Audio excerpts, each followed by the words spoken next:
KTO Radio présente À haute voix la lecture intégrale des œuvres spirituelles majeures. Aujourd'hui, Le Maître de la Terre de Robert Hugh Benson.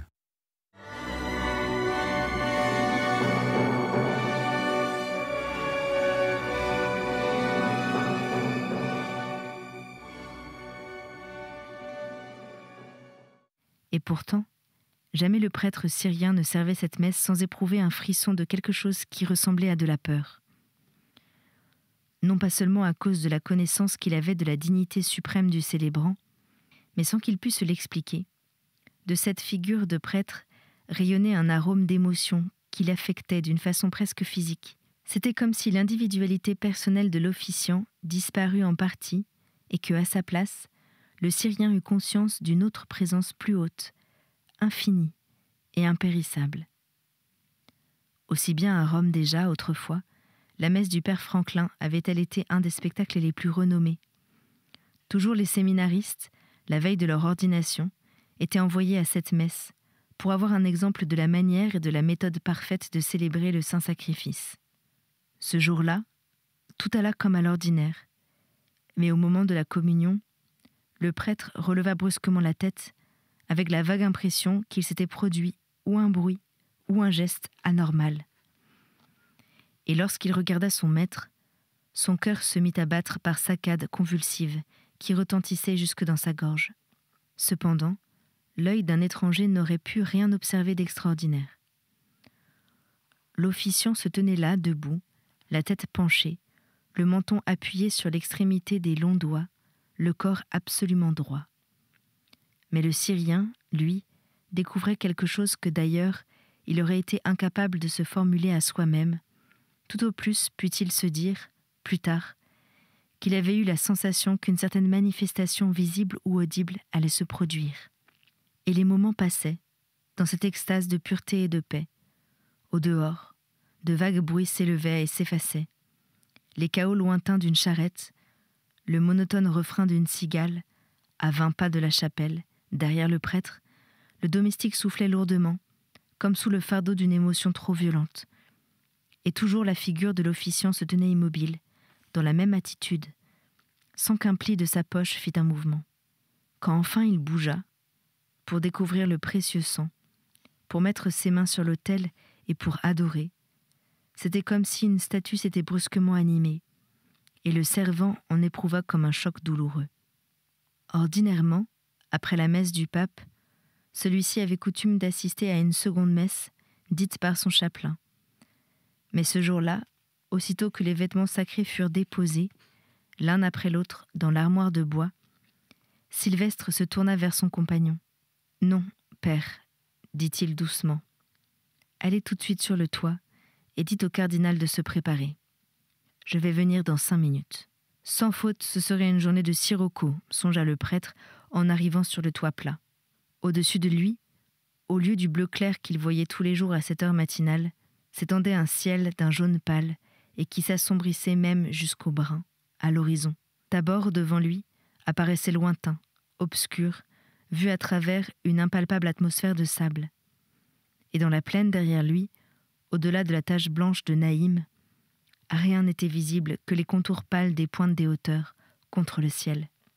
En outre, même dès cette heure matinale, l'air était pesamment chaud et irrespirable, coupé seulement par la soulevée lente d'une brise du sud-ouest, qui, soufflant à travers des lieux sans nombre de sable, de plus loin encore que l'Égypte, recueillait toute la chaleur de l'énorme continent privé d'eau et venait la verser sur ce pauvre coin de terre. Le Carmel, lui aussi, lorsque le prêtre se retourna, était baigné à la base d'une brume à demi sèche et à demi humide, au-dessus de laquelle sa longue tête de taureau surgissait avec un air de défi contre l'horizon. La table, au toucher, était singulièrement sèche et chaude, et le prêtre songeait qu'avant midi, il deviendrait impossible de mettre la main sur les appareils d'acier. Il pressa le levier et attendit. Il pressa de nouveau et attendit de nouveau. Puis vint la sonnerie de réponse, et à travers les 20 lieues d'air, le prêtre télégraphia que la présence du cardinal était exigée immédiatement.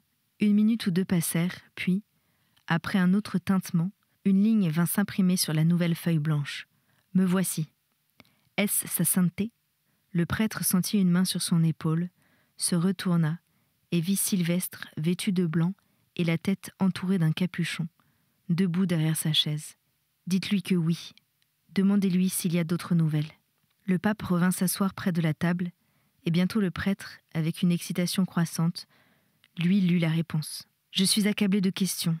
Bien des fidèles s'attendent à ce que votre sainteté lance un défi public. Mes secrétaires ne savent pas où donner de la tête depuis 4 heures. L'anxiété universelle paraît indescriptible. Tout le monde dit que quelque chose doit être fait immédiatement. Est-ce là tout ? Demanda le pape. De nouveau le prêtre lut la réponse. Oui et non. Décidément, la chose est vraie. Le décret va être mis en vigueur aussitôt. Il y aura de tous côtés un nombre incalculable d'apostasies. Tout le monde est d'avis que votre sainteté doit agir. Bien, murmura le prêtre, de sa voix officielle. Et maintenant, Éminence, écoutez bien. Puis il resta silencieux, un long moment, les doigts rejoints sous le menton, tout à fait comme le prêtre l'avait vu à la messe. Enfin, il parla. Nous avons décidé de nous placer sans réserve entre les mains de Dieu. La prudence humaine ne peut plus et ne doit plus nous retenir. Nous vous commandons de communiquer notre désir avec toute la discrétion possible et sous le secret le plus rigoureux aux personnes suivantes, mais à elles seulement. Pour ce service, vous emploierez des messagers pris dans l'ordre du Christ crucifié. 2 pour chaque message, qui sous aucun prétexte ne devra être consigné par écrit. Vous aurez ainsi à prévenir les membres du Sacré Collège au nombre de 12, les métropolitains et patriarches du monde entier au nombre de 22, et les 4 généraux des ordres religieux, la Société de Jésus, les frères, les moines ordinaires et les moines contemplatifs. Ces personnes au nombre de 38, avec le chapelain de votre éminence qui remplira les fonctions de notaire, et mon propre chapelain qui l'assistera, donc 40 en tout, auront à se trouver ici, dans notre palais de Nazareth, pas plus tard que la veille de la Pentecôte. Car nous ne voulons point décider les mesures nécessaires à prendre par rapport au décret nouveau, avant d'avoir entendu d'abord les avis de nos conseillers et de leur avoir fourni une occasion de communiquer librement l'un avec l'autre. Ainsi ces paroles, telles que nous venons de les dire, auront à être transmises à toutes les personnes que nous avons nommées. Et votre éminence les informera, en outre, que nos délibérations n'occuperont pas plus de 4 jours. Pour ce qui est de l'approvisionnement du concile et des autres détails de ce genre, votre éminence voudra bien nous envoyer, dès aujourd'hui, le chapelain dont nous avons parlé, afin que, avec notre propre chapelain, il s'occupe aussitôt des préparatifs. Enfin, à tous ceux qui ont demandé des instructions explicites en présence du nouveau décret, veuillez communiquer cette unique phrase et rien de plus. Ne perdez point votre foi, qui aura une grande récompense, car, encore un petit instant, et celui qui doit venir viendra, et sans délai. Sylvestre, l'évêque serviteur des serviteurs de Dieu.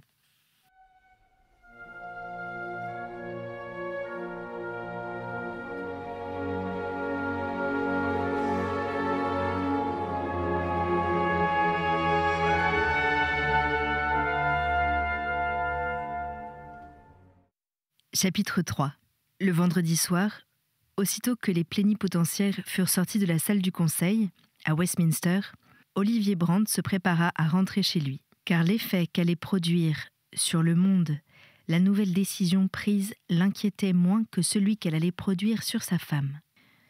Ce changement profond, qu'il constatait maintenant dans toute la personne de Mabel, il en faisait remonter l'origine jusqu'à ce jour de l'automne précédent, où le président du monde avait, pour la première fois, exposé l'ensemble de sa politique et les mesures de rigueur que celle-ci comportait inévitablement.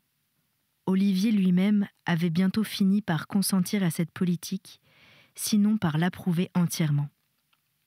Peu à peu, à force d'avoir à la défendre devant le public, en sa qualité d'orateur favori du peuple, il en était venu à se convaincre de sa nécessité.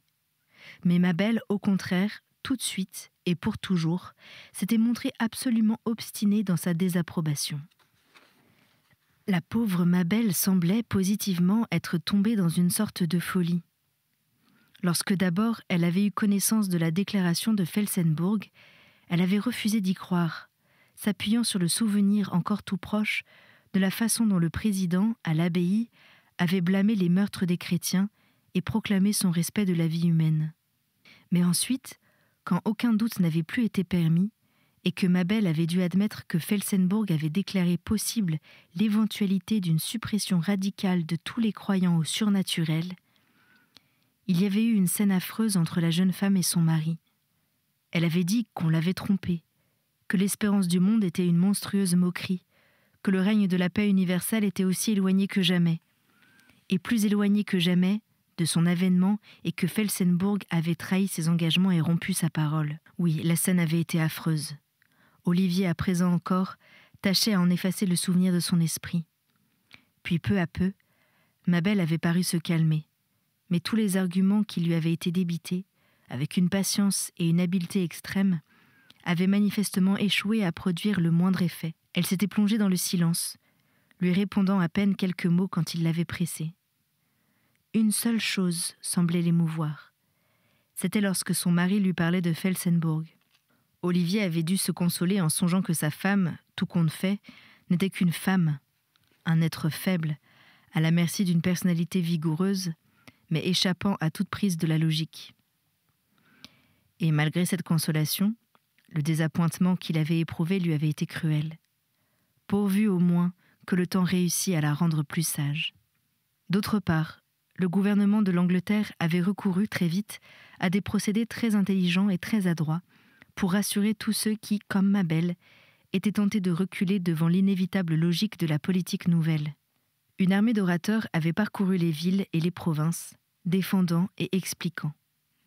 La presse avait travaillé avec une activité extraordinaire à convaincre l'opinion, et l'on pouvait bien dire qu'il n'y avait pas une seule personne, parmi les millions des habitants dans l'Angleterre, dont les scrupules et les objections n'eussent été directement prévus, raisonnés et réfutés, suivant l'esprit du gouvernement.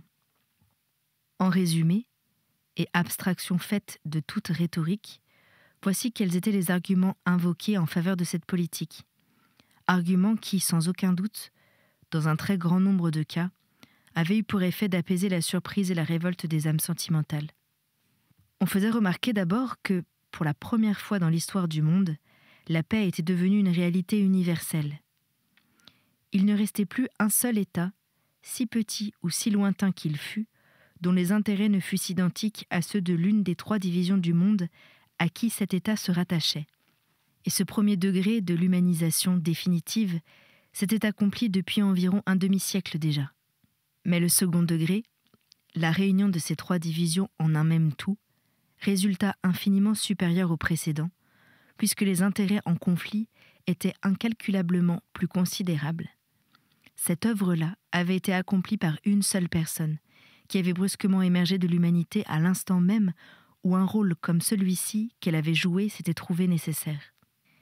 Et, dans ces conditions, étant donné l'énormité du bienfait conféré aux hommes par ce personnage, ce n'était point, certes, demander beaucoup que d'exiger que tous les hommes approuvassent sa volonté, son jugement, dans une manière où, de la façon la plus évidente, il ne s'agissait encore que de leur salut. Ainsi, ce premier argument était un appel à la confiance du cœur. Le deuxième grand argument s'adressait à la raison. La persécution, comme le reconnaissaient tous les esprits éclairés, était la méthode employée par une majorité d'hommes cruels et ignorants qui désiraient imposer de force leur opinion à une minorité se refusant à adopter spontanément ces opinions. Le caractère particulier de malveillance de la persécution, telle qu'elle avait existé dans le passé, n'avait point consisté dans l'emploi de la force, mais dans l'abus qu'on en avait fait. Qu'un royaume quelconque, par exemple, voulût dicter ses opinions religieuses à une minorité de ses membres, c'était là une tyrannie intolérable, car aucun État ne possédait le droit d'émettre des lois universelles, pendant que son voisin était libre d'en émettre d'autres tout opposées. Cette forme de persécution n'était au fond que l'individualisme national, c'est-à-dire une hérésie plus désastreuse encore, pour le bien-être commun du monde, que l'individualisme personnel. Mais avec l'avènement de la communauté universelle, des intérêts, la situation avait entièrement changé. L'unique personnalité totale de la race humaine s'était substituée à l'incohérence des personnes séparées. Et avec cette unification, qui pouvait être comparée à un passage de l'adolescence à la maturité, une série absolument nouvelle de droits avait pris naissance. La race humaine était désormais une seule et même entité, avec une responsabilité suprême envers soi. Et il ne pouvait plus être question, maintenant, d'aucun de ces droits privés, qui certainement et légitimement avaient existé durant la période antérieure. L'homme, à présent, possédait une domination souveraine sur chacune des cellules qui composaient ce que l'on pourrait appeler son corps mystique. Et lorsque l'une de ces cellules agissait au détriment du reste du corps, les droits de l'ensemble étaient illimités. Et puis il y avait au monde qu'une seule religion dont l'existence fut dangereuse, par la prétention qu'elle manifestait à une autorité universelle, la religion catholique. Les sectes de l'Orient, dont chacune gardait son individualité propre, n'en avaient pas moins trouvé, dans l'homme nouveau, l'incarnation de leur idéal, et par conséquent, s'étaient soumises à la suprématie du grand corps total dont il était la tête. Mais la religion catholique, elle, avait pour essence la trahison contre la véritable idée de l'homme.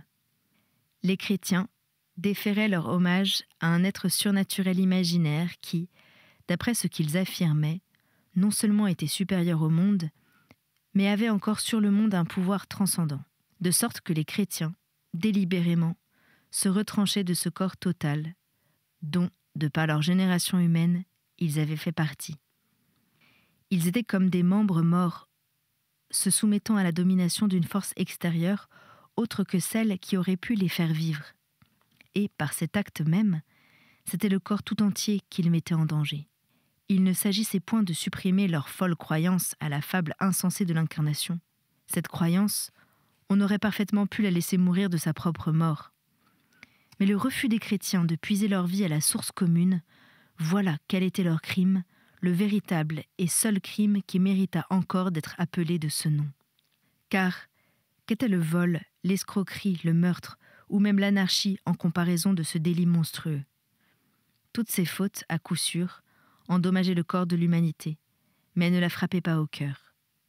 Elles faisaient souffrir des individus et, à ce titre, devaient être empêchées, mais elles ne compromettaient point la vie de l'ensemble. Seul le christianisme avait en soi un poison mortel. Chaque cellule qui en devenait infectée voyait se détruire en elle la fibre qui la rattachait à la grande source de vie. Le crime suprême de haute trahison contre l'homme, cette religion seule le commettait. Et nul autre remède adéquat ne pouvait convenir, contre elle, que sa complète suppression de la surface du monde. Tels étaient les principaux arguments adressés à cette section de l'humanité qui avait, d'abord, risqué de prendre à l'arme des mesures proposées, ou plutôt simplement déclarées possibles, par le président. Et leur succès avait été merveilleux. Il va sans dire que, d'ailleurs, leur contenu logique avait été revêtu d'une extrême variété de costumes, doré de rhétorique, animé de passion, et il avait produit son effet si rapidement que quelques mois après, dans des communications officieuses, Felsenburg avait pu annoncer son intention de faire voter bientôt une loi qui pousserait à ces conclusions nécessaires le système politique exposé par lui. Et maintenant, cela même venait d'être accompli. Olivier, en rentrant chez lui, monta aussitôt dans la chambre de Mabel. Il ne voulait point qu'elle apprit la nouvelle d'autre part que de lui. Mais la jeune femme était absente, et les domestiques dirent à son mari qu'elle était sortie, déjà, depuis plus d'1 heure. Ceci le déconcerta considérablement. Le décret avait été signé une demi-heure auparavant, et en réponse à une question de Lord Pemberton, l'Assemblée avait déclaré qu'il n'y avait plus désormais aucun motif de secret, de sorte que la décision pouvait être immédiatement communiquée à la presse. C'était pour ce motif qu'Olivier s'était empressé de rentrer chez lui, afin d'être le premier à informer Mabel. Et voici qu'elle était sortie, et que d'une minute à l'autre, les affiches risquaient de lui apprendre le grand événement. Il se sentait extrêmement mal à l'aise. Mais pendant 1 heure encore, ou plus longtemps, un sentiment de honte l'empêcha d'agir. Puis il appela de nouveau la femme de chambre pour l'interroger. Mais on ne savait rien des intentions de Mabel. Peut-être était-elle allée à l'église voisine. Elle ne le faisait plus que rarement, depuis plusieurs mois. Mais jadis, elle l'avait fait presque chaque jour.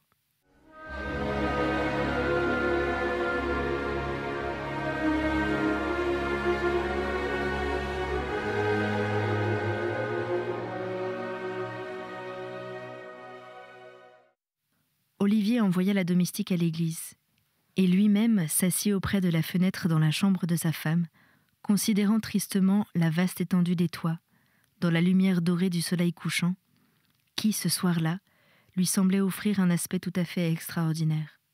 Le ciel n'avait point cette teinte d'or pur qu'il avait eue, chaque nuit, durant la semaine précédente.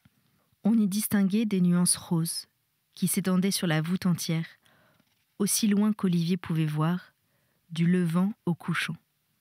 Il songeait machinalement à ce qu'il avait lu l'autre jour dans les journaux sur d'étranges modifications survenues dans l'atmosphère en certaines régions de l'Asie. Et le matin même, une sorte de cyclone prodigieux avait détruit plusieurs villes des pays scandinaves. Il se demandait si quelque rapport singulier n'existait pas entre cet aspect inaccoutumé du ciel et... Mais tout à coup, sa pensée revint à Mabel. 5 minutes après, il eut enfin le soulagement infini d'entendre son pas léger dans l'escalier, et il se leva pour aller au-devant d'elle. Quelque chose sur le visage de la jeune femme lui révéla qu'elle savait tout. Elle se tenait, au reste, toute droite, avec une raideur inaccoutumée, et ses traits étaient plus pâles que jamais. On n'y lisait aucune colère, cependant, ni rien d'autre qu'un désespoir immense et une résolution immuable. Ses lèvres montraient une ligne toute droite, et ses yeux, sous son large chapeau blanc, semblaient étrangement contractés. Et elle restait là, ayant refermé la porte derrière elle, sans faire aucun mouvement vers son mari. « Est-ce vrai ?» demanda-t-elle. Olivier prit une longue aspiration et se rassit. « De quoi veux-tu parler, ma chérie ? » « Est-ce vrai, reprit-elle, que tous les hommes vont être interrogés sur leur croyance en Dieu et tués s'ils avouent cette croyance ? » Olivier humecta ses lèvres desséchées.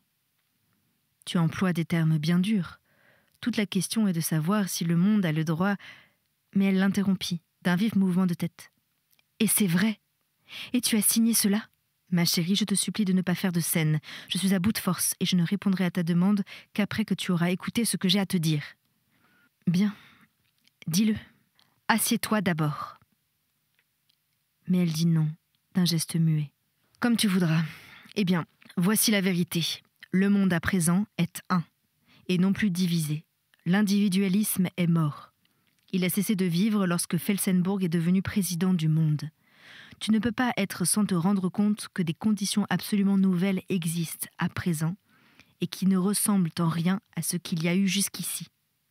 Tu sais tout cela aussi bien que moi. » De nouveau le même petit signe d'impatience. « Non, il faut que tu me fasses le plaisir de m'écouter jusqu'au bout, dit-il d'un ton las. Eh bien, maintenant que tout cela s'est produit, le monde doit adopter une morale nouvelle. C'est exactement comme un enfant qui parvient à l'âge de raison. Et par conséquent, nous sommes obligés de veiller à ce que le progrès puisse continuer, à ce qu'il n'y ait point de recul, à ce que tous les membres soient en bonne santé. Si votre main vous offense, coupez-la, disait leur Jésus. C'est exactement ce que nous disons. Or, lorsque quelqu'un affirme qu'il croit en Dieu, car je doute fort qu'il puisse se trouver quelqu'un pour y croire réellement, ou même pour comprendre ce que cela signifie, mais le fait seul de dire qu'on croit en Dieu, c'est le pire des crimes concevables désormais. C'est un crime avéré de haute trahison. Et cependant, il ne s'agit nullement d'employer la violence. Tout se passera de la façon la plus douce et la plus compatissante. Toi-même, toujours, tu as approuvé nos institutions d'euthanasie. Eh bien, c'est à ces procédés, et aux plus charitables, que l'on aura recours. » Une fois de plus, elle fit un petit mouvement avec sa tête. Le reste de son corps était comme une statue. « Est-ce bien utile que tu me dises tout cela ?» demanda-t-elle. Olivier sursauta. Il ne pouvait supporter l'accent trop dur de sa voix. « Ma belle, mon trésor aimé. » Pour un instant, les lèvres de la jeune femme frémirent, et puis, de nouveau, elle le regarda avec des yeux de glace. « Non, je t'assure, dit-elle, tout cela est inutile. Et ainsi tu as signé ?» Olivier eut une sensation atroce de désespoir en levant les yeux sur elle. Il aurait infiniment préféré la voir révoltée, furieuse et pleurante. « Ma belle !» s'écria-t-il. « Donc tu as signé ?»« J'ai signé !» dit-il enfin. Elle se retourna et fit un pas vers la porte. mais il s'élança sur elle. « Ma belle, où vas-tu » Et alors ma belle, pour la première fois de sa vie, mentit à son mari, pleinement et résolument.